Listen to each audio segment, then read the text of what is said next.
Hi guys, welcome to Cricket Venkatesh. Match number 49 between Chennai Super Kings and Punjab Kings was a last over thriller. ఇంకా 2 balls మాత్రం మిగిలి ఉండగా Punjab kings విజయం సాధించింది. But it was a big disappointment for CSK fans. CSK ఈ ఐపీఎల్లో eliminate అయిన మొట్టమొదటి టీం అయింది. మొట్టమొదటి టీం వరుసగా 2 సీజన్లో ప్లే ఆఫ్స్కి వెళ్లకుండా ఎలిమినేట్ అవ్వడం సిఎస్కేకి ఇదే మొదటిసారి. So it was a big disappointment for Chennai super kings. ఏది కూడా కలిసి రాలేదు. 10 మ్యాచ్ల్లో 8 మ్యాచ్లు ఓడిపోయారు. 8 మ్యాచ్లు ఓడిపోయారు, 2 మాత్రమే గెలిచారు. రిమైనింగ్ 4 గెలిచినా కూడా they will finish with just 12 points. So they are eliminated, officially eliminated from the competition. ఏది కలిసి రాలేదు. యాక్చువల్లీ ఈ మ్యాచ్లో దే బ్యాటెడ్ వెల్, బ్యాటింగ్ బాగా చేశారు. 190 runs బోర్డు మీద పెట్టగలిగారు. కానీ అది సరిపోలేదు, ఎందుకంటే బౌలింగ్ అంత కుదరలేదు. ఈసారి బౌలింగ్ కుదరలేదు, బ్యాటింగ్ బాగానే ఉన్నా కూడా 5 times in a row చెన్నైలో సిఎస్కే ఓడిపోయింది. ఇది చాలా వాళ్ళకి, ఎందుకంటే చెన్నై అనేది చెపాక్ స్టేడియం వాళ్ళకి ఒక కంచుకోట, కానీ వరుసగా 5 మ్యాచ్లు ఓడిపోయారు. అది చాలా పెద్ద బ్లో ఆ టీంకి. Versus Punjab Kings very happy. Second ప్లేస్కి ఎగబాకారు వాళ్ళు 13 pointsతో. ఇంకొక 2 points వస్తే 15 pointsతో కూడా వాళ్ళు ప్లే ఆఫ్స్కి వెళ్ళొచ్చు. ఇంకొక 2 points సాధిస్తే they are very much safe. ఇంకా 4 మ్యాచ్లు మిగిలి ఉన్నాయి. చాలా మంచి పర్ఫార్మెన్స్ వాళ్ళ నుంచి. ముఖ్యంగా the dramatic 19th over Chennai batting చేసినప్పుడు ఆ 19th over అది చాలా దెబ్బ కొట్టేసింది. ఎందుకంటే ఆ ఓవర్లో చహల్ బౌలింగ్ వేసాడు, 4 వికెట్లు తీశాడు, ఇంక్లూడింగ్ ధోనీస్ వికెట్. అక్కడ మ్యాచ్ మారిపోయింది. ఆ 19th over డిఫరెంట్గా వెళ్ళి ఉంటే పరిస్థితి వేరుగా ఉండేది. 19th overలో 9 runs వచ్చాయి, 4 wickets పడ్డాయి. అక్కడ పరిస్థితి కంప్లీట్గా చేంజ్ అయిపోయింది. సో చెన్నై వాజ్ డెఫినెట్లీ ఒక 10-15 runs షార్ట్. కానీ ఆ 19th overలో ఒక హ్యాట్రిక్ తీసుకున్నాడు చహల్. హ్యాట్రిక్తో పాటు ఇంకొక వికెట్ కూడా తీసుకున్నాడు. So that change the match. So ఈ రిస్ట్ స్పిన్నర్స్ ఎంత ఇంపార్టెంట్, వాళ్ళు ఎంత ఇంపాక్ట్ క్రియేట్ చేస్తారు అనేది ఈ 19th overతో అర్థమైంది. So it was dramatic match. ముఖ్యంగా 19th over పెద్ద డ్రామా. ఓవరాల్గా it was a dramatic match. Even the last over of power play, ఆ పవర్ ప్లేలో 3 4 కొట్టాడు జడేజా.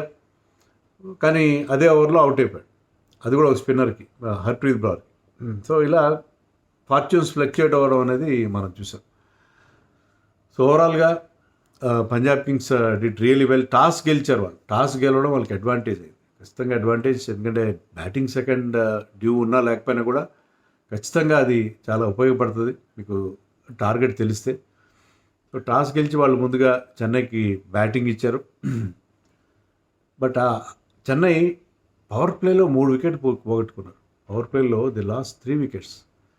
సో పవర్ ప్లేలో 48 runs చేశారు, బాగానే స్టార్ట్ చేశారు క్విక్గా. ఎందుకంటే రషీద్ స్టార్టింగ్లో అగ్రెసివ్గా స్టార్ట్ చేశాడు, ఐష్ మాత్రే అండ్ శామ్ కరణ్. కానీ వికెట్ పడుతూ ఉన్నాయి. హర్షదీప్ రషీద్ని అవుట్ చేశాడు. ఒక బిగ్ హీవ్ ప్రయత్నం చేసి రషీద్ అవుట్ అయ్యాడు. మాత్రే కూడా అంతే, ఒక పెద్ద షాట్ కోసం ఇలా అతను అవుట్ అయ్యాడు. అలాగే నేను చెప్పినట్టుగా last over of the power play ఒక లెఫ్ట్ ఆర్మ్ స్పిన్నర్కి ఇచ్చాడు. అక్కడ 2 left handers క్రీస్లో ఉన్నారు, Sam Curran and Ravindra Jadeja. కానీ ఒక లెఫ్ట్ ఆర్మ్ స్పిన్నర్కి ఇవ్వడం అనేది పెద్ద సాహసం. 3 బౌండరీలు రాగానే ఏమనిపించింది అంటే తప్పు కదా, ఇది రాంగ్ డెసిషన్ ఏమో అనిపించింది. కానీ అదే ఓవర్లో కాట్ బిహైండ్ అయ్యాడు Jadeja. So that prove to be master stroke from Shreyas Iyer. అది ఒకటి. తర్వాత 19th over of the innings giving it to A spinner, అది కూడా సాహసమే, కానీ అది కూడా పేడ్ ఆఫ్. సో శ్రేయస్ అయ్యర్ కెప్టెన్గా అతని ష్రూడ్ మూవ్స్ మరొకసారి క్లిక్ అయ్యి, ఫెయిల్ అయి ఉంటే చాలా క్రిటిసిజం వచ్చేది. కానీ ఆ 2 సార్లు కూడా last over of power play to A left arm spinner against 2 left handers and 19th over to A leg spinner. చాలా సాహసంతో కూడిన నిర్ణయాలు, 2 కూడా బ్రహ్మాండంగా క్లిక్ అయ్యాయి. సో 3 wickets పవర్ ప్లేలో పోయినాయి. But there was a very good partnership between బ్రవిస్ and Sam Curran ఇప్పటివరకు బ్యాటింగ్లో బౌలింగ్ అన్నింటిలో ఫెయిల్ అవుతూ వస్తున్నాడు. అతన్ని కాన్ఫిడెన్స్ ఇచ్చారు, నెంబర్ 3లో పంపించి go and express your self, అగ్రెసివ్గా ఆడంటే అగ్రెసివ్గా ఆడాడు. ఆడు 187 స్ట్రైక్ రేట్తో 4 సిక్సర్స్తో 88 రన్స్ చేశాడు. దానివల్లే చెన్నైకి ఆ పెద్ద స్కోరు రాగా 190 వచ్చింది because of Sam Curran. And Brevis 32 of just 26 balls just కాదు, స్ట్రైక్ రేట్ గొప్పగా లేదు కానీ మంచి పార్ట్నర్షిప్, వాళ్ళిద్దరు పార్ట్నర్షిప్ ఉన్నంతసేపు Chennai look right on top. కానీ ఎప్పుడైతే ఆ వికెట్స్ పడడం మొదలైనవి, ఎప్పుడైతే బ్రెవిస్ అవుట్ అయ్యాడు, మళ్ళీ ఆ కొలాప్స్ స్టార్ట్ అయింది. Chahal went for lot of runs, Harpreet కూడా went for runs. So spinners కాకుండా సూర్యాన్ షెడ్గేకి బౌలింగ్ ఇవ్వడం జరిగింది. సూర్యాన్ షెడ్గే ఫస్ట్ ఓవర్స్ బాగా వేసాడు కానీ తర్వాత థర్డ్ ఓవర్లో బౌల్డ్ రన్స్ ఇచ్చేసాడు. సో రన్స్ వస్తున్నాయి విపరీతంగా. కానీ ఆ 19th ఓవర్ మొత్తం పరిస్థితి మార్చేసింది. ధోని బ్యాటింగ్ వచ్చాడు, first ball wide, second ball ఒక 6 కొట్టాడు ధోని. థర్డ్ బాల్ ధోని మరొక పెద్ద షాట్ కొట్టే ప్రయత్నంలో అవుట్ అయిపోయాడు, లాంగ్ ఆఫ్లో క్యాచ్. తర్వాత దీపక్ కూడా 2 రన్స్ చేశాడు. నెక్స్ట్ బాల్కి దీపక్ కూడా అవుట్. తర్వాత అన్షుల్ కాంబౌండ్ క్లీన్ బౌల్డ్. తర్వాత నూర్ అహ్మద్ కూడా అవుట్ అయ్యాడు. సో ఆ ఓవర్లో 4 వికెట్లు తీశాడు చహల్ 19th ఓవర్లో. 9 రన్స్ వచ్చినాయి.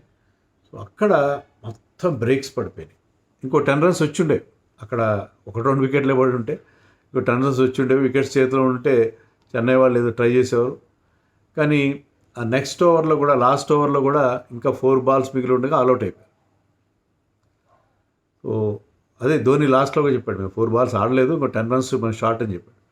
సో 19.2 ఓవర్స్లో చెన్నై 190కి ఆల్అౌట్ అయిపోయింది. చహల్ ఫస్ట్ 2 ఓవర్స్లో బోల్డ్ రన్స్ ఇచ్చిన చహల్ థర్డ్ ఓవర్లో ఆ 4 వికెట్ తీసి వన్స్ అగైన్ ఎందుకు అతను ఐపీఎల్లో హయ్యెస్ట్ వికెట్ టేకర్ అనేది ప్రూవ్ చేశాడు. సో ఆ క్రాఫ్టీ బౌలర్, చాలా రకరకాల చేంజెస్ ఉంటాయి అతని దగ్గర, వేరియేషన్స్ ఉంటాయి. దాంతో he got those 4 wickets that proved very very effective. Hat trick వచ్చింది, అది సెకండ్ హ్యాట్రిక్ అనుకుంటా చహల్కి. ఇది ఫస్ట్ టైం కాదు, సెకండ్ టైం హ్యాట్రిక్ తీస్తున్నాడు. So once again Chahal magic ఆ టీంకి పనిచేసింది. సో ఓవరాల్గా their bowling was good. Even Jansen got 2 wickets, Harshdeep got 2 wickets. So 190కి రెస్ట్రిక్ట్ చేశారు. పంజాబ్ కొన్ని అడ్వాంటేజ్ అంటే ఆఫ్ లైట్ ఇద్దరు young openers Prabh Simran and Priyansh Arya batting beautifully. Even ఈ స్లో వికెట్ పైన కూడా వాళ్ళు 44 రన్స్ యాడ్ చేశారు ఇన్ 4.4 అవర్స్. సో ఇలాంటి వికెట్ మీద కూడా వాళ్ళు రిస్క్ తీసుకుంటారు. ప్రియాన్ షారియర్ కొన్ని రిస్క్ తీసుకుంటాడు, ప్రభ్ సిమ్రన్ రిస్క్ తీసుకుంటాడు. బట్ షార్ట్ సెలెక్షన్ బాగుంటుంది, మరీ అడ్డదిడ్డంగా కొట్టరు వాళ్ళు. దానివల్ల ఏంటంటే వాళ్ళు బ్రహ్మాండమైన ఓపెనింగ్ పార్ట్నర్షిప్ ఇచ్చారు. 44 ప్రియాన్ షారియర్ అవుట్ అయిపోయాడు. తర్వాత శ్రేయస్ అయ్యర్ వచ్చాడు. Shreyas Iyer played brilliant innings.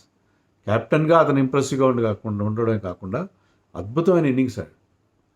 Prabh Simran చాలా ఏమంటారు అన్సంగ్ హీరో. అతను ఈ సీజన్ మొత్తంలో ఇంత బాగా పొజిషన్లో ఉంది, 10 ఏళ్ల తర్వాత ప్లే ఆఫ్స్కి వెళ్ళబోతుంది పంజాబ్ కింగ్స్ అంటే దాంట్లో ప్రభ్ సిమ్రన్ సింగ్ రోల్ చాలా ఉంది. Unsung hero. 150 స్ట్రైక్ రేట్తో 54 రన్స్ చేశాడు. బట్ శ్రేయస్ అయ్యర్ అతని మధ్య పార్ట్నర్షిప్ చాలా చాలా crucial. Shreyas Iyer scored 72 runs, 175 strike rate, 5 4లు, 4 6లు కొట్టాడు. అండ్ ఈ had a good partnership with Shashank also. మళ్ళీ మధ్యలో వికెట్లు బౌడేరా అవుట్ అవ్వడం, కానీ ఈ had a good partnership with Shashank. 44 runs partnership చాలా క్రూషియల్ అయింది. గమ్మత్ ఏంటంటే ఇంకా 4 ఓవర్స్ ఉండగా 24 బాల్స్లో 41 రన్స్ కావాలి. 24 బాల్స్లో 41 రన్స్ కావాలి. కానీ మతీషా పతిరానా వేసిన 17th ఓవర్లో శ్రేయస్ అయ్యర్ 20 రన్స్ కొట్టాడు, ఒక 2 6లు, ఒక 4 కొట్టాడు. దాంతో ఇష్యూ సెటిల్ అయిపోయింది, ఎలాంటి టెన్షన్ లేకుండా అయిపోయింది. 17th ఓవర్లో మామూలుగా 41 రన్స్ ఇన్ 4 ఓవర్స్ అంటే ఓవర్కి 10 రన్స్ పైన కావాలి. వికెట్స్ చేతిలో ఉన్నా కూడా ఒక టెన్షన్ ఉంటుంది. ఓవర్కి 10 రన్స్ కొట్టాలంటే ఈజీ కాదు, ముఖ్యంగా against bowler like Pathirana. But 17th ఓవర్లో శ్రేయస్ అయ్యర్ కొట్టిన 2 6లు, ఆ 4 20 రన్స్ వచ్చిన ఓవర్లో, దాంతో ఇష్యూ సెటిల్ అయిపోయింది. గమ్మత్తుగా లాస్ట్ 2 ఓవర్స్లో 6 రన్స్ మాత్రమే అవసరం. కానీ ఆ 19th ఓవర్లో శ్రేయస్ అయ్యర్ ఓటాడు మళ్ళీ పతిరానా బౌలింగ్లోనే, 4 రన్స్ మాత్రమే వచ్చాయి. So match went to the last ఓవర్లో మళ్ళీ వికెట్ పడింది. షెడ్గే అవుట్ అయ్యాడు. టెన్షన్ క్రియేట్ అయింది. ఒక డాట్ బాల్ వచ్చింది. ఆ తర్వాత ఒక ఇన్సైడ్ ఎడ్జ్తో ఒక బౌండరీ వచ్చి మార్కో యాన్సన్ లాస్ట్ ఓవర్లో మ్యాచ్ ఫినిష్ చేశాడు with just 2 balls to go. So అంత ఈజీ కాలేదు ఆ చేజ్, ఎందుకంటే చెన్నైలో స్లో వికెట్ మీద అంత ఈజీగా. బట్ స్టిల్ శ్రేయస్ అయ్యర్ ఖచ్చితంగా మెచ్చుకోవాలి. అతను ఆడిన ఇన్నింగ్స్, is in terrific form in this IPL. Indian టీంలో మళ్ళీ T20 ఫోల్డ్లోకి మళ్ళీ అతను వస్తాడు. ఆల్రెడీ అతను వన్డేస్లో అతన్ని బ్రహ్మాండంగా ప్రూవ్ చేసుకున్నాడు. టెస్ట్ మ్యాచ్ల్లో కూడా అతని ప్లేస్ పోయింది, T20లో పోయింది. కానీ ఈ సీజన్ తర్వాత శ్రేయస్ అయ్యర్ మళ్ళీ T20 టీంలోకి పక్కాగా వస్తాడు. అతను ఆడుతున్న తీరు, ముఖ్యంగా ఇక్కడ స్పిన్ ఫ్రెండ్లీ అని మనం చెప్పలేం, కానీ స్పిన్నర్స్కి స్లో వికెట్ పైన అతను ఆడిన ఒక terrific innings along with Pradeep Simran that settle the issue. And obviously was the man of the match. So Punjab Kings 13 పాయింట్లు from 10 matches. They are good, looking very good. And bad luck Chennai, better luck next time.